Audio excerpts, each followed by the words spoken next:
Welcome back to the data structure series. This video, we are going to talk about order notations. People who ask why we need to learn order notation, this is a simple story for you. Imagine two builders. One builds a home by hand, maybe one brick at a time. It could be useful for building smaller sheds, but when you ask the first builder to build a skyscraper, the first builder realizes that it will take maybe 200 years for him. Assume the second builder uses a crane. It takes longer time to set up the crane. I mean extra time, space. But once the crane is set up, the second builder can build many floors, say 50 floors in a month. Order notation is how we decide when to use crane and when to use hand. So why learn order notation? We learn order notation so we don't build programs that break as they grow. It really turns coding into engineering. This video, we are going to learn order notation through simpler examples. So the objective is how fast does time increase when input increases. The first example is the roll call example. You have list of names. You need to find the name Alice in the room. So this is a small algorithm or the pseudocode for looking for Alice in a room of n students. What you typically do is you start at front of the room and look at each student one by one until you find Alice. That is what is done. So what could be the growth here? If there are 10 students, you look at most 10 students 10 times. If the school grows to 1,000 students, you need to look at most 1,000 times. If it is 1 lakh students, you look at most 1 lakh times. So what is the rule here? The work grows at the exact same speed, that is proportional to your input size as the number of people. This is very important. So you need to understand that the work grows proportional to the input size. You should agree with me. Linearly, this is order of n. There is a linear increase. 10 students, 10 times lookup.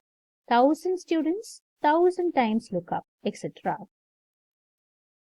Another example that I would like to explain is the handshake example.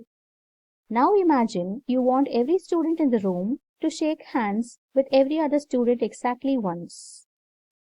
See, there is a for loop. Again, a nested for, and I am printing number of students who have shaken hands with every other student. So the algorithm says that first student shakes hand with everyone, then second shakes hand with everyone, then third, etc. If there are 2 people, there is 1 handshake. If there are 5 people, 10 handshakes. If there are 10 people, 45 handshakes. 100 people, 5,000 handshakes. This is the growth. What is the rule? The work grows much, much faster than the number of people. If you double the students, the handshakes roughly quadruples. If there is a confusion here, let me break down the growth. Let us understand it even more better. If you have 3 people, there are 3 handshakes. How is the breakdown? 3 people, I assume it to be person A, B, and C. Person A shakes hand with person B. 1 handshake over. Person A shakes hand with person C. 2 handshakes over. Person B shakes hand with person C. 3 number of handshakes over. So person C has already shaken hands with everyone. So we are done with it. So 3 people, there are 3 handshakes. 2 people, 1 handshake. 3 people, 3 handshakes. 4 people, 6 handshakes. 5 people, 10 handshakes. So growth rate follows n squared. Now there should be a confusion. The exact formula for the relationship between people and handshake is n into n minus 1 by 2. Look, 4 people. The generalized formula is n into n minus 1 by 2. Apply the formula, you get 6 handshakes.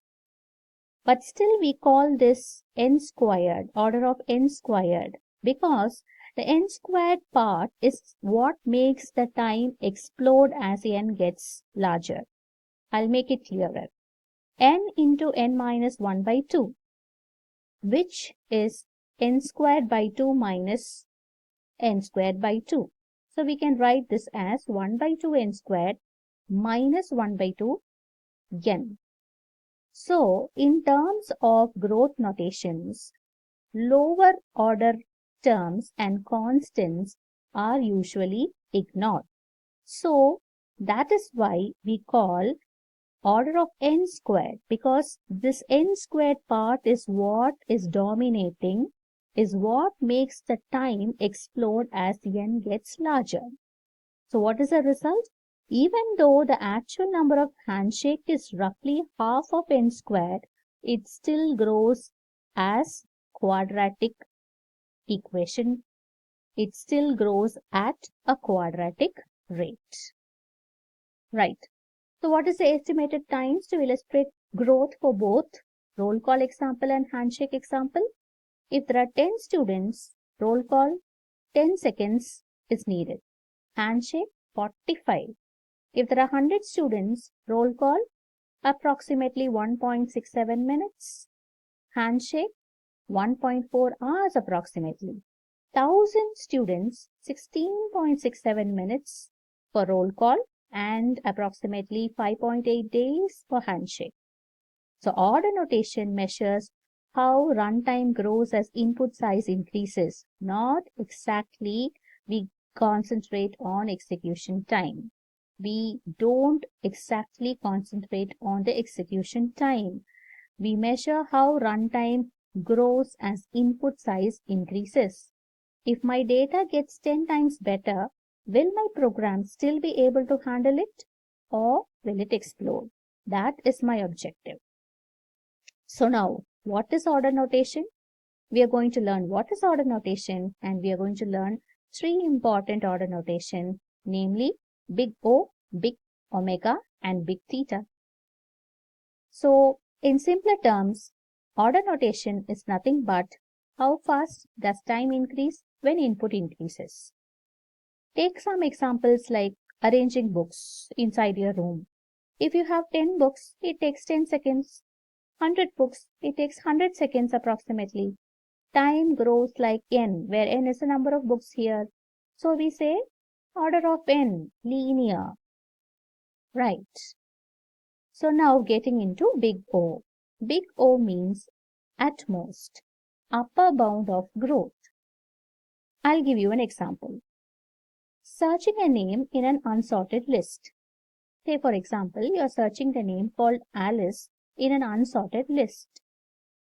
Worst case, you have to check all n names in the list. If there are n names, yes.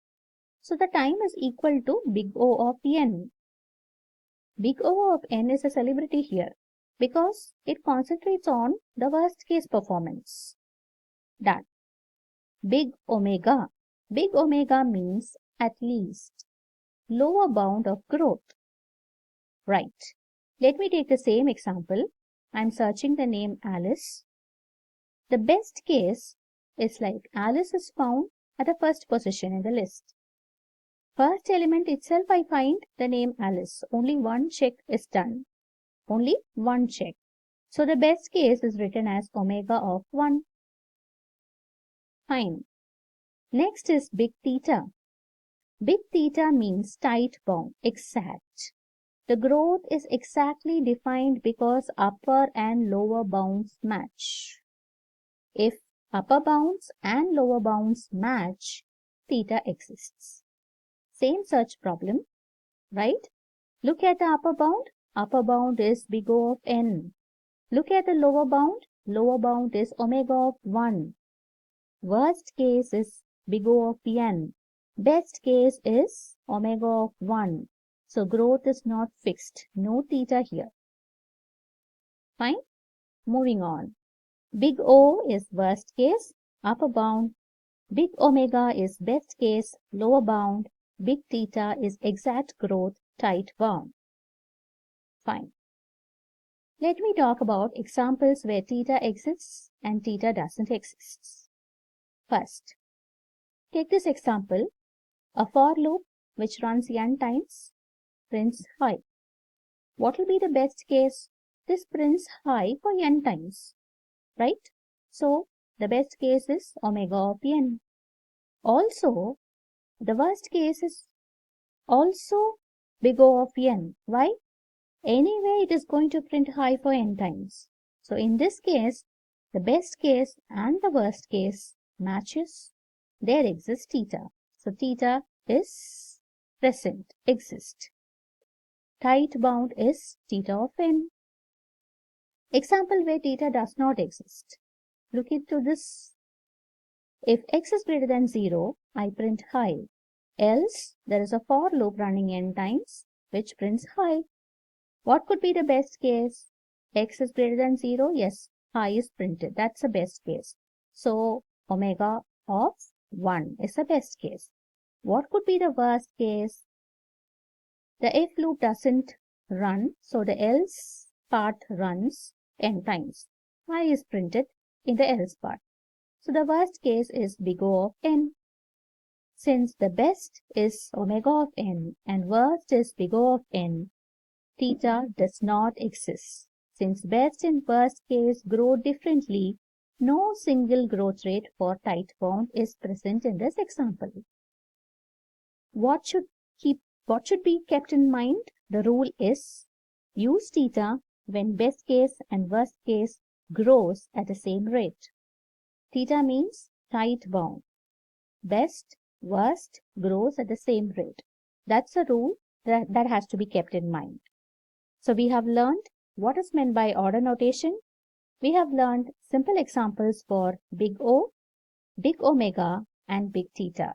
You might ask, do there exist small omega, small o? Yes, they exist. Catch me up in the later presentations. Happy learning. Any doubts, post it in the comment section. I'll be happy to help you out. Thank you.